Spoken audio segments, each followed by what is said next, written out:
Fala pessoal, sejam muito bem-vindos a mais um vídeo do nosso canal. Eu me chamo Natan e vocês provavelmente já estão começando a ficar enjoados na minha cara, mas tudo bem.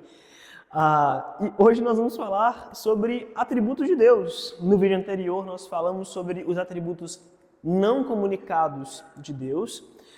E hoje nós vamos falar sobre os atributos comunicados de Deus. Para você que não assistiu o vídeo anterior e caiu aqui de paraquedas, nós estabelecemos no vídeo anterior que a teologia cristã ela divide os atributos de Deus em duas categorias principais, que são os atributos não comunicados e os atributos comunicados. Ok, qual é a diferença entre eles?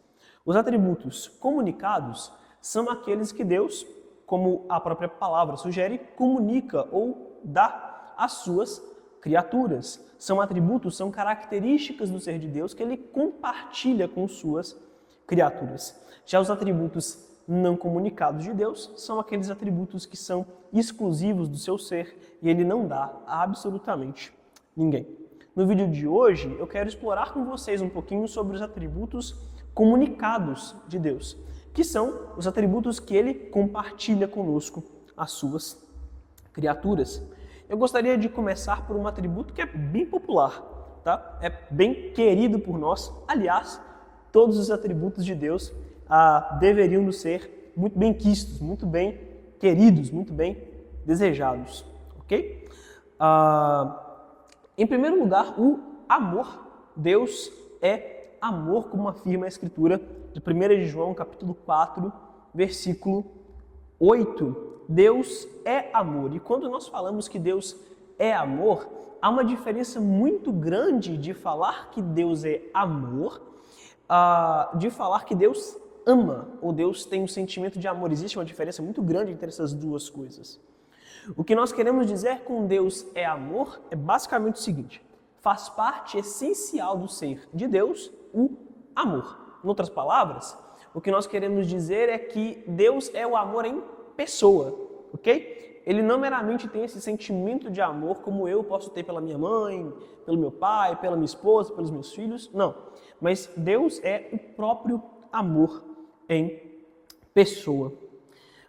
O amor de Deus, ele pode ser explorado, ele pode ser desenvolvido a partir de três perspectivas, a partir de três prismas. Né?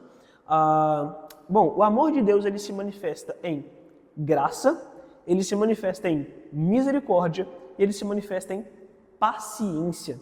Bom, o que cada uma dessas formas do amor de Deus significam? A graça basicamente e eu acho que esse contexto é assim muito bem estabelecido na mente de qualquer cristão, é que graça é um favor imerecido, certo? Mas quando nós atrelamos graça ao amor de Deus, e é claro, elas sempre estão atreladas, o que nós queremos dizer é que Deus manifesta o seu amor em graça, concedendo aos homens o que eles não merecem receber, ok? Quando nós falamos que o amor de Deus ele também se manifesta em misericórdia, o que queremos dizer é que Deus demonstra o seu amor para com os homens, para com os pecadores, não dando a eles o que eles merecem. Percebe a diferença? Em terceiro lugar, o amor de Deus também é manifesto em paciência. Essa faceta do amor de Deus representa principalmente o fato de que ele retarda o seu julgamento sobre os pecadores que merecem ser julgados, merecem ser punidos pelos seus pecados. Um texto relevante aí para a nossa conversa, explorando o amor no aspecto de graça, o amor enquanto Deus nos dando o que nós não merecemos receber, temos a escritura de João 3,16, um texto clássico, um texto muito conhecido e considerado por muitos o texto áureo da Bíblia. Diz o seguinte: porque Deus tanto amou o mundo que deu o seu Filho unigênito para que todo o que nele crer não pereça, mas tenha vida eterna. Deus nos dá o seu Filho e nós merecemos recebê-lo? A resposta é um curto objetivo: não. Mas ele nos concede o seu Filho e nos concede salvação por meio dele. Dentro do aspecto da misericórdia, há outro texto também que eu gostaria de mencionar, um texto muito importante, que é o de Tito, capítulo 3, versículos 4 ao 6, que diz o seguinte: mas quando se manifestaram a bondade e o amor pelos homens da parte de Deus, nosso Salvador, não por causa de atos de justiça por nós praticados, mas devido à sua misericórdia, ele nos salvou pelo lavar regenerador e renovador do Espírito Santo, que ele derramou sobre nós generosamente por meio de Jesus Cristo, nosso Salvador. A salvação é nos dada por Deus mediante misericórdia de sua parte. Deus, ele não nos imputa a culpa que nós merecemos receber. Deus, ele não nos julga, sendo que nós merecemos o seu juízo. E isso é a sua misericórdia. A paciência de Deus é vista em textos como o de 2 de Pedro, capítulo 3, versículo 9. Um texto que, pessoalmente, por mim é muito querido.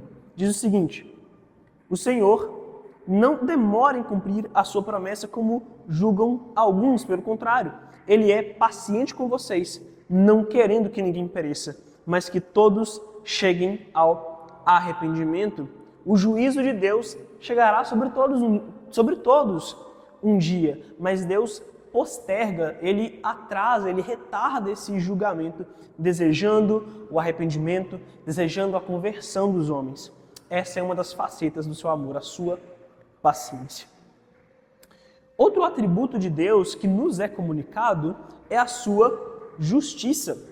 Aqui cabe fazer também uma distinção de dois aspectos da justiça divina. A justiça divina, ela é manifesta de maneira remunerativa e de maneira retributiva. Mas, Jonathan, afinal de contas, o que cada uma dessas palavras significa? Bom, quando falamos que a justiça de Deus ela é remunerativa, o que nós estamos dizendo é que, basicamente, Deus, ele recompensa aos justos por seus atos de justiça. E é isso que nós queremos dizer com justiça remunerativa. Agora, com respeito à justiça retributiva, o que nós queremos dizer é que trata-se da punição divina, e a punição divina, sendo essa uma punição justa, que é aplicada ao pecador impenitente. Enquanto o primeiro caso, a justiça remunerativa, é uma demonstração do amor de Deus, o segundo aspecto, a justiça retributiva, é uma manifestação da sua ira e da sua indignação. Alguns textos aí importantes para a nossa conversa nesse ponto são o Salmo 145, 17, que diz: o Senhor é justo em todos os seus caminhos e é bondoso em tudo que faz.